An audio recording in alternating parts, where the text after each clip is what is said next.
The villa had stood on that Tuscan hill for longer than anyone living could remember. Its stone walls were sun-warmed, even in early spring, the kind of warmth that seeped into your bones and stayed there. Cypress trees lined the narrow road leading up to its iron gates, tall and solemn, like witnesses who had seen generations arrive full of hope and leave full of regret. Inside lived Elena Moretti, 81 years old, widowed for nearly a decade and very much aware of every single step she took. Contrary to what her children liked to whisper, her mind was sharp, sharper perhaps than it had ever been. Every morning, Elena woke before dawn, not because of age, but because she liked the silence. She wrapped herself in a faded wool shawl that once belonged to her husband and walked, slowly but steadily, through the villa's long corridors. Her footsteps echoed against terracotta tiles, polished smooth by time. She knew every creak in the staircase, every drafty window, every hidden drawer behind the bookshelves, and every lie her children told about her. The idea that Elena was confused had begun subtly. At first, it was casual concern. "Mama, you forgot to return my call yesterday," her eldest son Marco said one afternoon, his voice sweetened with artificial worry. "I was pruning the roses," Elena replied calmly. "Oh, right. Still, you shouldn't be alone so much." Later came the exaggerated sighs.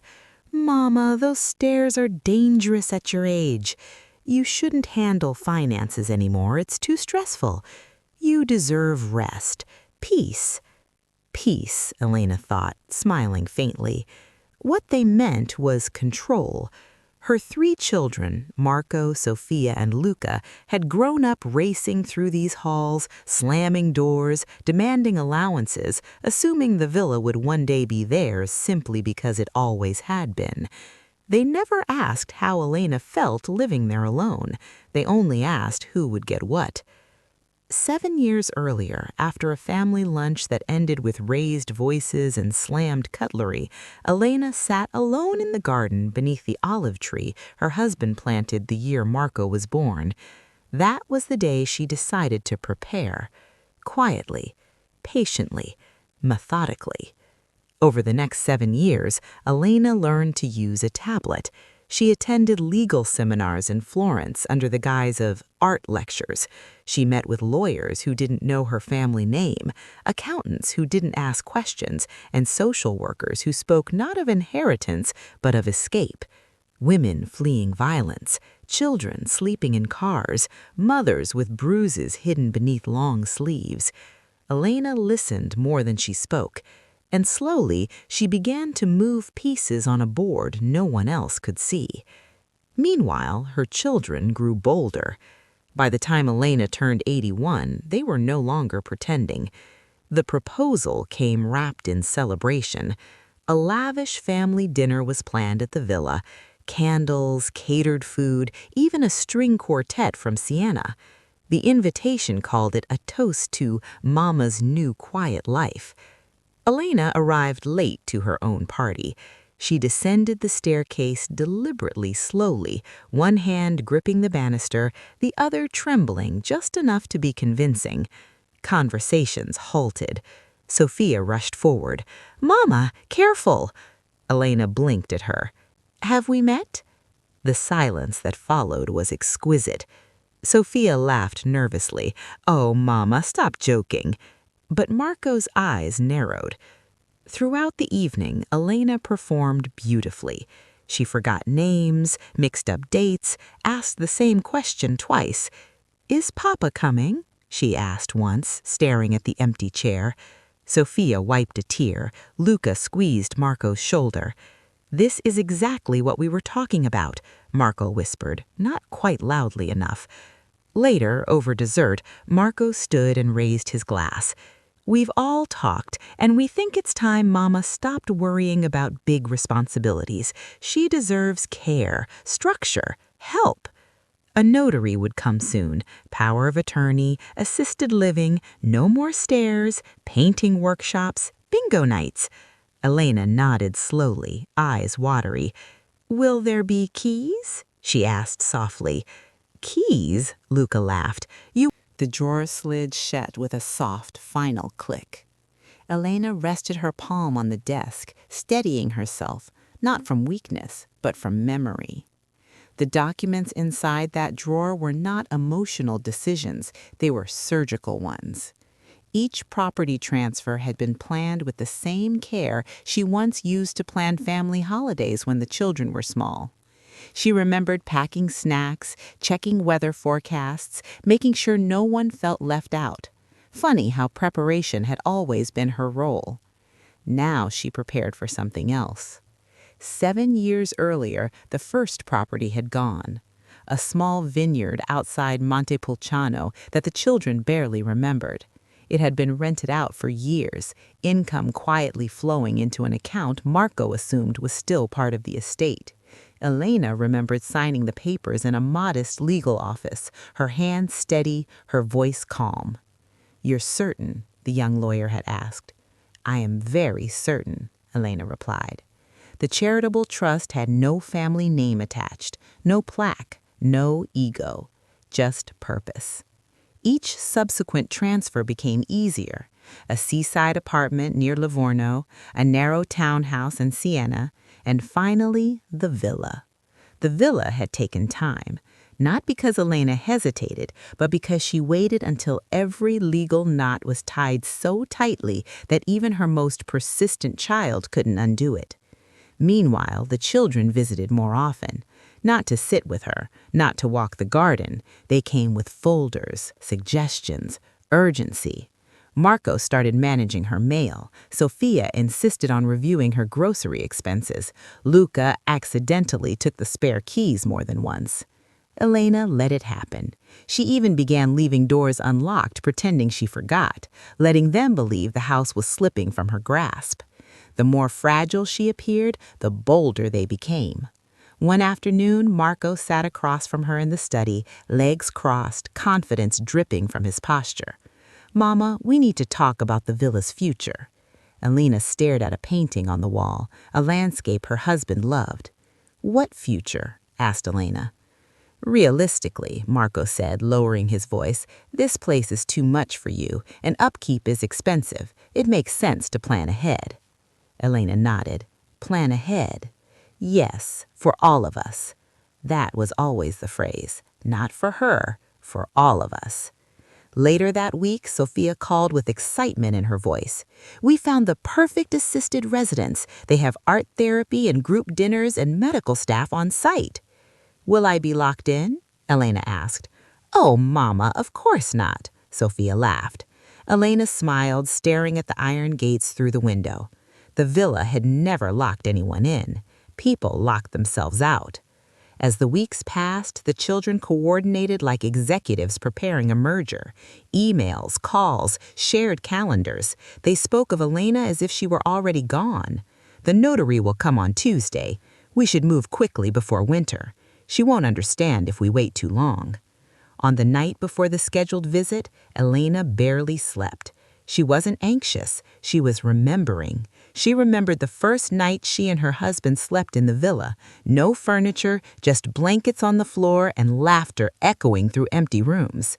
She remembered hiding birthday gifts behind the fireplace. She remembered standing at the top of the stairs, watching her children take their first steps upward, cheering as if they were conquering mountains. Those same stairs were now being used as evidence against her. The morning arrived bright and cold. 3 cars pulled into the courtyard. The children stepped out, dressed neatly, purposefully. The notary followed, briefcase in hand. Elena greeted them wearing her softest cardigan and her most confused smile. "Are we going somewhere?" she asked. Marco exchanged a glance with Sophia. "Yes, Mama," Sophia said gently. "We're helping you move." "Move where?" "To your new apartment." "Oh, how nice!" Elena clapped her hands lightly. Inside, the notary laid out documents on the long dining table. Elena squinted at the pages. "So many words," she murmured. Marco placed a pen in her hand. "Just sign, Mama." Elena looked at the pen. then at her children, then at the villa around them. She stood up slowly. "I think I should give you the keys," she said. Relief flooded their faces. She walked to the sideboard and picked up a small ring of keys, not the heavy iron ones. These were modern, simple. She placed them. The silence that followed Elena's words felt heavier than the stone walls themselves. Marco laughed first. It was short, dismissive. "Mama, this isn't funny." Elena tilted her head. "I'm not joking." The notary cleared his throat. "If we may proceed," he said, opening his briefcase, "there are several matters to clarify." Sophia reached for the keys on the table, turning them over in her hand. "These are for what exactly?" she asked.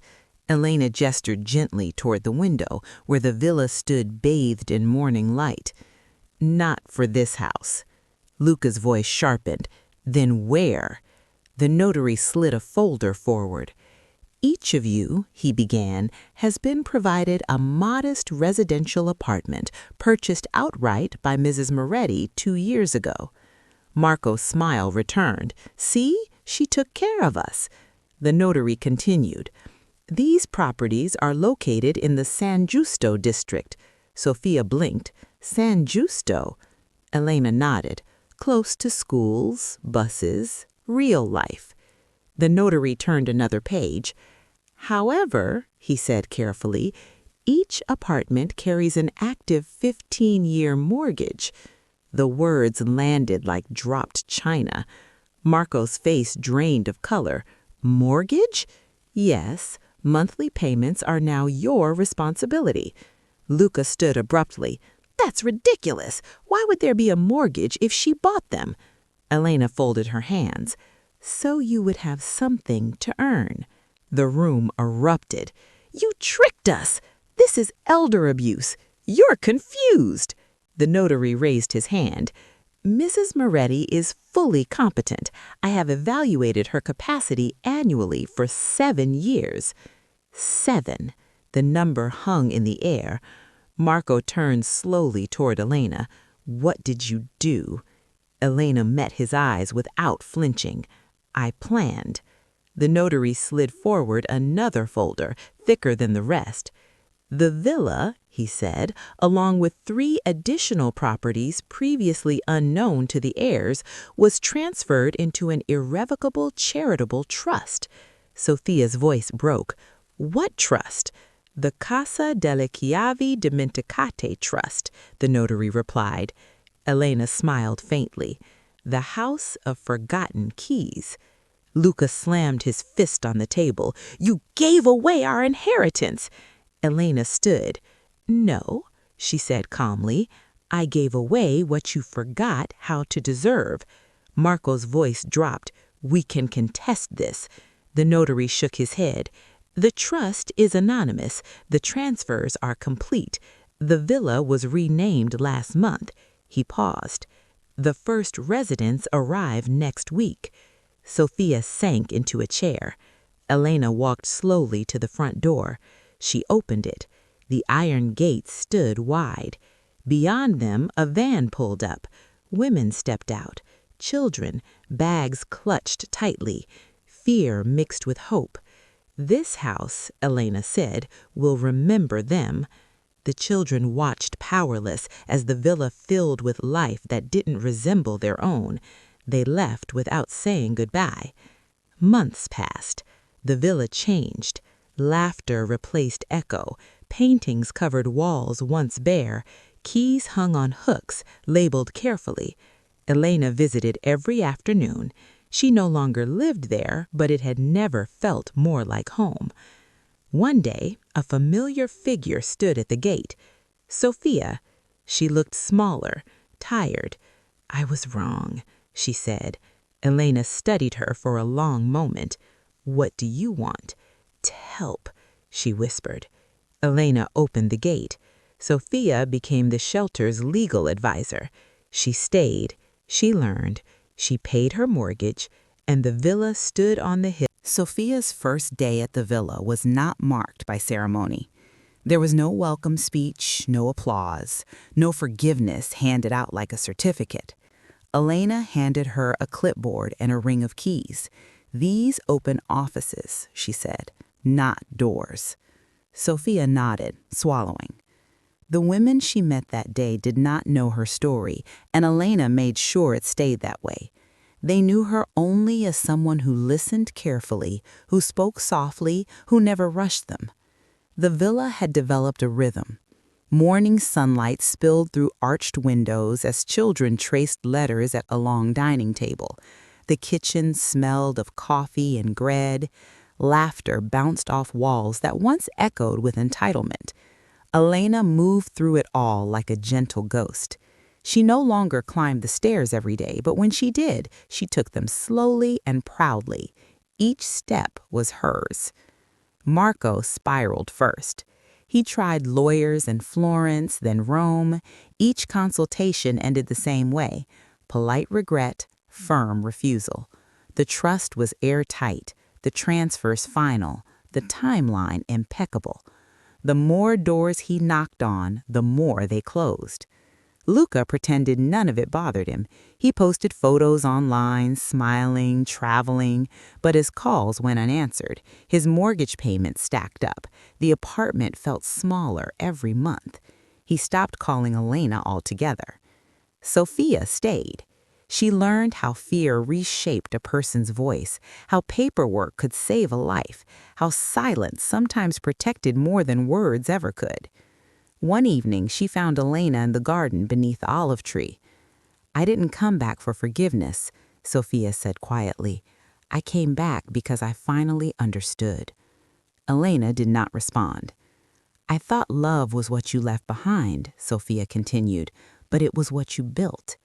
Elena reached out and squeezed her hand once. That was enough. The villa's name spread quietly. No signs, no advertisements, just word of mouth. The House of Forgotten Keys became known as the place where doors stayed open, but control stayed outside. Years passed. Elena's steps grew slower, but her morning stayed early. On her 85th birthday, the women prepared a small celebration: a cake, candles, children singing off-key. Elena watched them, eyes wet but smiling. That night, she returned to her modest apartment and slept deeply. She did not wake again. At the funeral, Marco stood at the back. Luca did not come. Sophia read a letter Elena had written years earlier. It ended with a single line: "Some doors should never be inherited. They must be earned." The villa still stands. Keys still hang on the wall. The villa did not change after Elena's death. That was the point. The gates still opened at dawn, the kitchen still filled with steam and voices, children still learned how to sleep without fear, women still learned how to breathe again. No portrait of Elena hung on the walls. She had asked for that.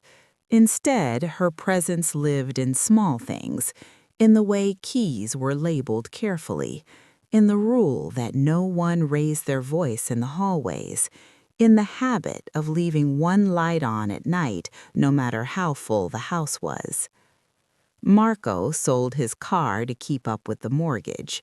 Luca moved twice, each apartment smaller than the last. They stopped calling the villa home. They stopped calling it all. Sophia stayed. She never used the Moretti name at work. Most people never knew who her mother had been. They only knew that Sophia fought fiercely for women who had no one else to fight for them. Years later, a young woman once asked her, "Who started this place?" Sophia answered simply, "Someone who understood that safety is worth more than inheritance." The olive tree bloomed again that spring. Its roots deepened. The villa stood quietly on the hill, not as a monument, but as a promise. A house where forgotten keys